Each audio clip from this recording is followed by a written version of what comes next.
Well, it's a very good morning from him, and of course, it's a very good morning from me. Welcome to my mortgage live stream. We've been doing this every week for like a long time now, and it's really quite exciting. I think we've been doing these for about 5 or 6 years. We started before the lockdown, and that was what 2018, 2019. So we're keeping on going and giving you insights and ideas and updates and all those things, and always will do, because we can do so from Tivoli Studios. Now today I've got a couple of updates for you from the budget. Nothing that you've not heard of before, but I've got a couple of insights for you to help you in your world of advising, particularly if you're a mortgage advisor, financial advisor as well. Lots of statistics coming through at the moment, aren't there? Swaps are back up again. Fixed rates are being withdrawn. Things are looking a bit shaky this side of Christmas. Next year's a different year. Swaps will start coming down. Interest rates hopefully at some point. We'll see. We'll see. Inflation's back up again, but it's only small. Things will peak again. They will pick back up again in the springtime, and things will be better. So let's look at regenerating yourself over the next few months, particularly the run up to Christmas. But remember, of course, so many people are fixing, refixing, remortgaging. Your protection opportunities are massive at the moment. People are very crystal clear as to the need for protection. So get out there to all your old clients, your existing clients, and review them. And if you want some help with how to do a protection review fact find, just email me. I've got tons of stuff on that to help you. There's plenty of business. Think, guys, beyond mortgage. That's the key to the future. If you want a business model that's resolute and will last the test of time, don't just think mortgage. Next customer, please. Next customer, please. We're not a checkout at Tesco's. We are fully fledged advisors. Enough of that. I move on today, shall we? Let's crack on with the first topic. We'll take a look at a couple of things to the budget, actually, just to give you some insights, really, to think about how it all links in with the advice that you give mortgage protection advisors, and for you giving recommendations to financial advisors as well. And we've heard the budget. It was a couple of weeks back now, and there's a lot of political storm. Of course there is. What is the budget? The fact is, we got no choice. People are arguing with it, but you haven't got any choice. The government decide the budget, and you've got to roll with it, as Oasis sung in 1997, I think, or was it six? I don't know. It doesn't really matter. Let's get on to our first topic, which looks at pensions. Then we're going to take a look at national insurance, and then we've got a nice little sales tip for you as well. So pensions. Let's talk about pensions for a second or two.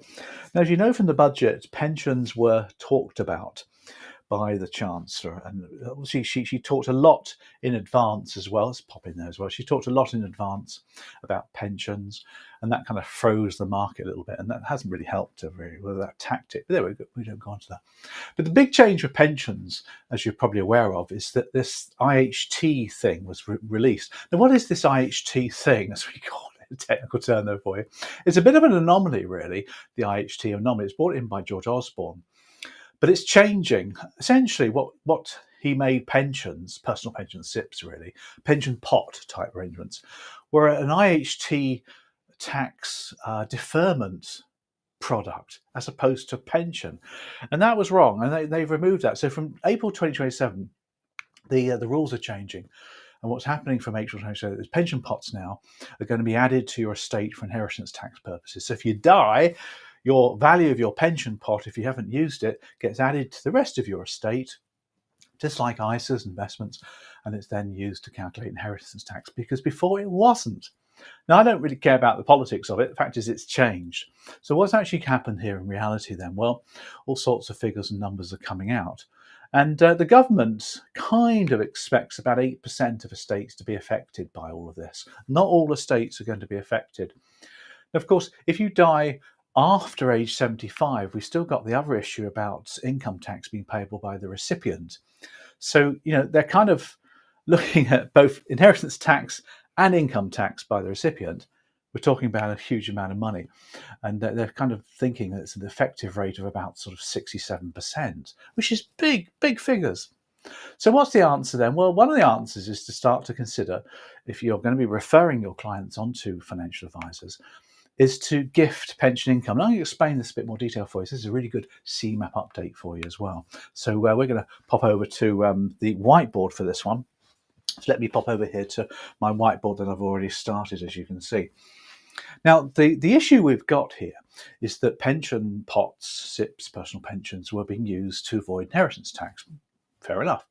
Now you can't. So your pension pot then, which is indicated by my little circle there, if you don't spend it and you die, the value of that pot gets put into your estate for inheritance tax purposes.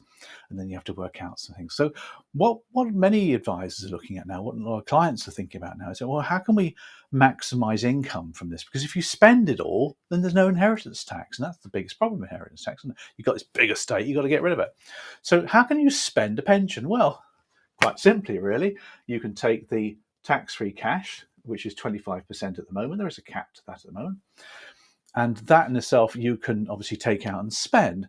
But if you can't spend it, you don't need to spend it, is where we're going. And what you can do with that one is purchase a pension annuity. But what you want to do there is buy a purchased annuity as opposed to a pension annuity. Now, purchased annuities, let's just put that up there for you, are clever little things because they're annuities. So, you give them a lump sum, they give you an income till you die. But because they're purchased from your own cash, because effectively the tax-free cash is yours, then they have some of it is received free of tax. And it's the return of capital free of tax. Good things. So basically you're getting income, aren't you? That's the whole point. Now the rest of the pot, again, if you don't need it, you could also buy an old-fashioned annuity. You could buy with that a pension annuity. Now pension annuities, again, let's put that in there for you. Pension annuities are fully taxed, which, is fair enough because pensions are taxed. So it should be too. And that's a large amount of income. What's happening now is you're getting a lot of income now coming through from your pension. Now, the point is the customer may not want this or need that.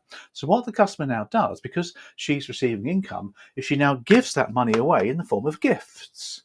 She gives that to her next of kins because she's giving gifts. Now, when you give gifts whilst you're alive for inheritance tax purposes, there's many rules to stop you from avoiding your estate, being shrunk. So effectively what happens is she needs to give this money away. But if the gift is from surplus income, there you go, then it's perfectly acceptable to do so. And this effectively is excess income. Now, the rules for excess income are quite clear. Number one is it must be normal expenditure. In other words, it must be your normal expenditure that you're spending. That's the rule. The second one is it has to be out of taxed income. Now, this income is taxed. Obviously, that's tax-free. That's fine. So it's out of taxed income. And the third point is it mustn't affect your standard of living. And these are general rules by HMRC. Obviously, each case is very much individual. But they see the ability to spend it, otherwise give it to your grandchildren or children on a regular basis. And that way, of course, you can get rid of your pension pot. And you do that till you die because pensions stop when you're dead. That's the whole point. And make sure you document this for your executors so they can have proof to show the revenue what this money all did. Now, the other thing to think about, which I've got down here at the bottom, is your home. Because you don't have to make this all into income if you don't want to, because you can get your pot, your pension pot, to pay you money you can take drawdown, can't you? You've been able to do that for years. And you can draw down all sorts of things. That's like little lump sums. And with the drawdown lump sums, you can obviously also gift those in the same manner. It's not income anymore now, so you've got to be careful. So here we're creating pets, for example. Now, pets have a 7-year rule, don't they, where if you give a large amount of money away to somebody and you die within 7 years, some of that gets added to the estate still. Now, it's 7 years, it might change to 10 at some point.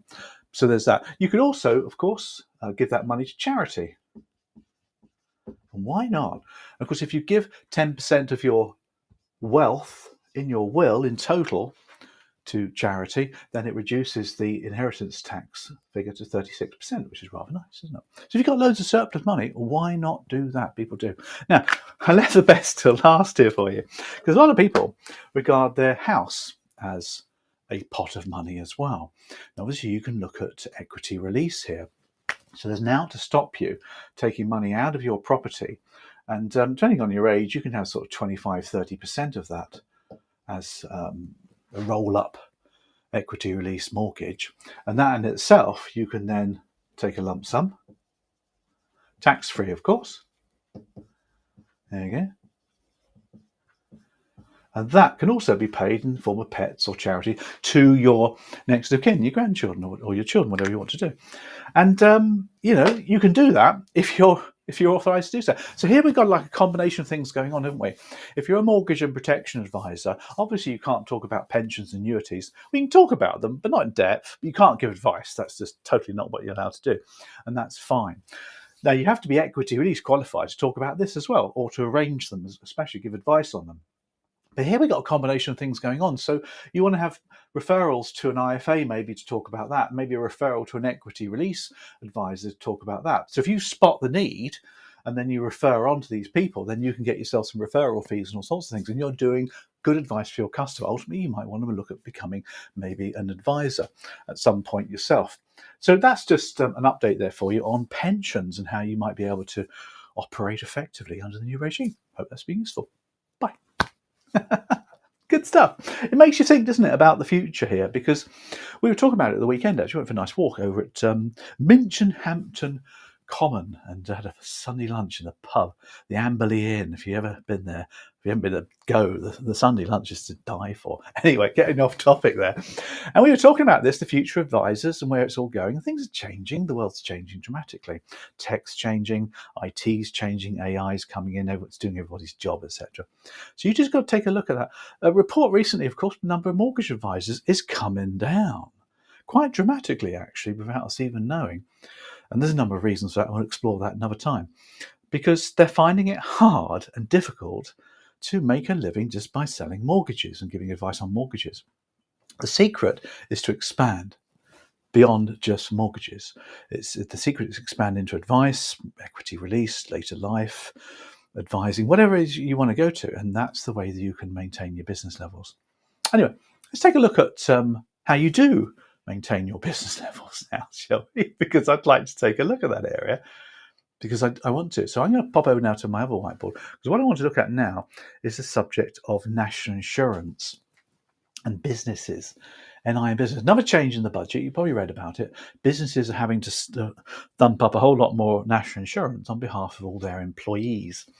And they're doing that because the government need to raise a lot of money, and the best way to do it is from businesses because they can pay for it. That's the argument anyway. And they've increased national insurance for businesses. So you probably know how these work. So sort of a quick update for you on that. First of all, it's happening from April 25. The employer national insurance rate is going up to 15%. Now, you guys probably only pay 6 or 8%, but employers have to pay a hell of a lot of money now when they employ people. That's the big deal, you see, because that's what they've all been mooning about quite rightly. Now, the threshold is now down to 5,000. That's the salary threshold that somebody needs to be earning. If they earn more than 5 now, then the employer has to pay 15% above that with no cap. That's a lot of money, actually, if you work out the numbers. If you work out the facts and figures as well that come into it. Now, there's no upper limit, which means that they can pay to whatever salary you've got. So what's it changing then? Well, it's obviously making employers think twice about, recruiting people, putting up pay rises, I suppose, although if you don't pay people properly, they're going to leave. But they might think twice about recruiting people. They might think about buying automation, possibly more tech, rather than employ another person. We might see car washes, machines coming back in again, that kind of thing, which you should do, really. Why should we just have people doing all the work? Machines and tech can do it as well, and people can be employed to do better work. They might think about freelancing a lot more. That's going to be something that's growing as well. But for small companies, the government did mention this thing called the employment allowance, which not a lot of people know about, which is quite interesting, actually, because it helps quite a few businesses. Now, the whole point about the employment allowance is going to help, they reckon, just under 1 million businesses. But not a lot of people understand it. Now, if you're into giving advice and you understand about pensions and that kind of stuff, it's going to make salary sacrifice schemes much more popular now, particularly contributing to pensions, which if the employer puts money into their employee's pension, they don't have to pay national insurance on that. So that's another subject for another day. But what I want to look at now is the employment allowance. So let's just pop over to my other whiteboard for you, because I've got this one already prepared. Now, what is this employment allowance then? What does it allow people to do? Well, it allows small businesses to not pay national insurance on behalf of their employees. So we're talking about the businesses paying. So let's take a look at a small business. Now, a lot of businesses in this country are small.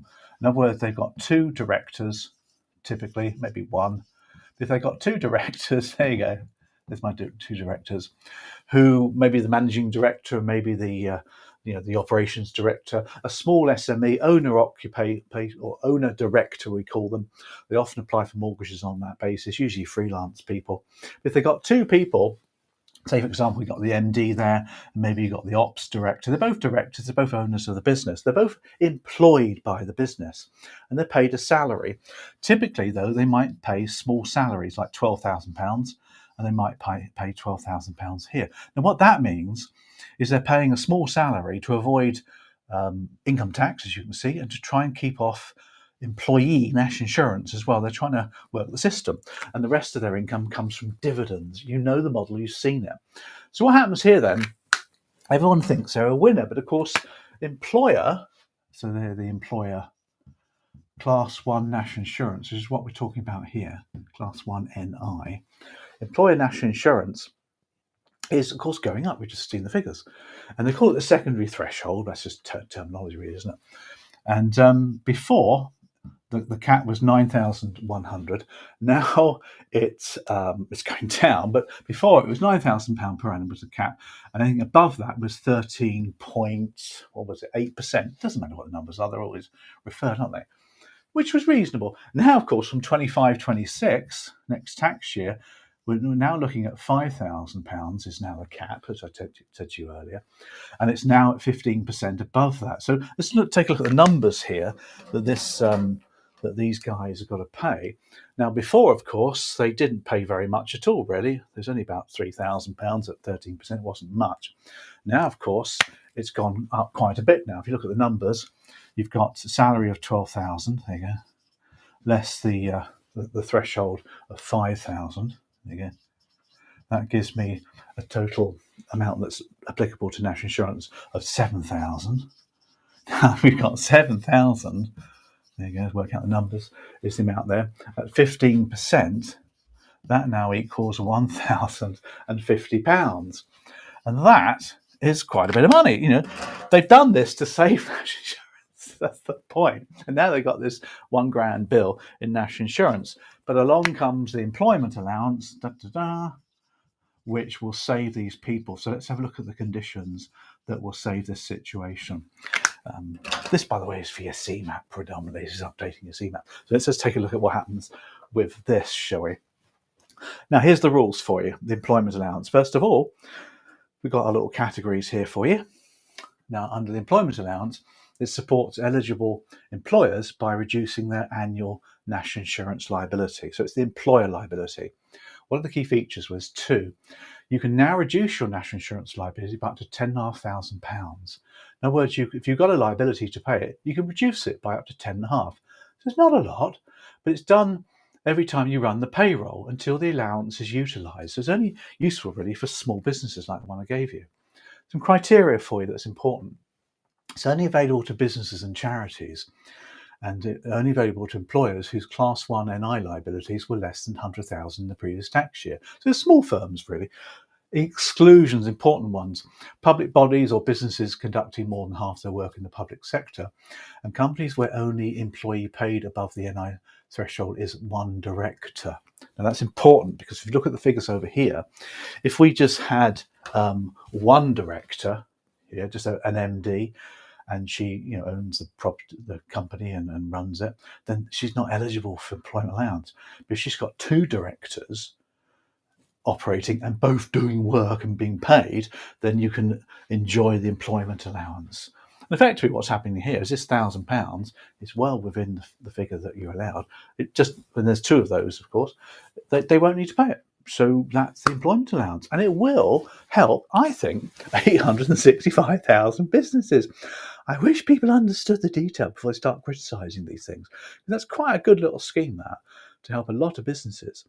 And these businesses will actually pay less employer national insurance they did last year under the new scheme. Not a lot of people like to understand that or actually say it and shout it. So I think we need to understand these things before we start to comment and criticise them, don't we? Anyway, an update for you on employer national insurance. Bye. All good, eh? All good. I hope you enjoyed that. So I've got a little updates there for you. got you thinking about your business, and it got you thinking about national insurance and stuff like that as well. What I want to do now is build on you, and maybe you are thinking now of bringing somebody into your business. Maybe you're an owner director and you need to bring somebody into your business because you want to expand, or you've got some advisors that you need to be training and educating and helping them do their business, particularly in the difficult times that we're finding ourselves in. So I've got a little technique now for you: a manager's guide to training team salespeople. So when it comes to training people, then let's take a look at the manager's guide. Now, training your salespeople or your advisors is like building a studio that we tackled 5 years ago. Now, back then, we found the original cellar that we lived in was a Victorian coal bunker, low and cramped, and not even tall enough for me to sit in. I was bending down like that. The builders had to dig down a couple of meters, down through dense clay, through to the existing foundations. In fact, they went under the existing foundations. Now, they installed these vertical concrete upstands to make it work, and that reinforced the studio's structure to be sturdy and long-lasting. Now, in the same way, using the MEDIC method, each step acts like a foundational support, creating a solid framework for your team. Let me explain MEDIC for you. Number one is motivate. Now, like pouring those concrete upstands together, you're creating a solid base. So by motivating your team, by showing them the value of the skills that you're going to teach them, will boost their client connections or maybe close more deals. This helps them become more engaged, and it's a solid foundation. Number two is explain. Now, this is the blueprint phase, like the plan the builders followed to dig those concrete upstands or put those concrete upstands in. Use precise explanations, stories, examples to give them a complete picture. Number three is demonstrate. Here's where you build the framework. Walk them through each step as the builders carefully set up the upstands. They need to see it in action, you see, before they try it themselves. Number four is imitate. Like overseeing the studio's build as it came together, have them try it out under your guidance. Watch to ensure they get it right, reinforce the process, and give them some coaching as they practice. Finally, it's the C, consolidate. Like those concrete upstands which made the studio's foundations really solid and resilient, consolidate their learning with coaching and feedback. This final support keeps their skills steady and reliable. By taking each step in the MEDIC method, you're building a foundation for your sales team, just as solid as our studio. That cellar, once a Victorian coal bunker, now reinforced and dug deep, has stood rock solid ever since. And yes, it's now tall enough for me to stand in. There you go, nice little update there for you. I hope you found that interesting for you on training and coaching your team, if of course that's what you're getting involved in. Don't just take people along, get them CMAT qualified and throw them out to get on with the job, because they won't succeed, which is possibly why a lot of people have left the industry very quickly, because they weren't able to get things working for themselves, which is a shame in a way. Anyway, enough of that. We'll talk about that another time. As always, we've got a few things going on. I've got CMAP and Beyond on Thursday night this week. We're taking a look at the sales process, which is quite an interesting one. So if you want to take a look at that, get onto our mailing list, as we've always told you before. So let's make sure you're comfortable with that. Let's get into the mailing list so you can see that. That's what we usually demonstrate, don't you? Just click on that QR code, get into our member list, and we can give you details of what's going on moving forward. Other than that, I hope you have a fantastic week, everybody. Enjoy yourselves, have some fun, and I'll see you all next week.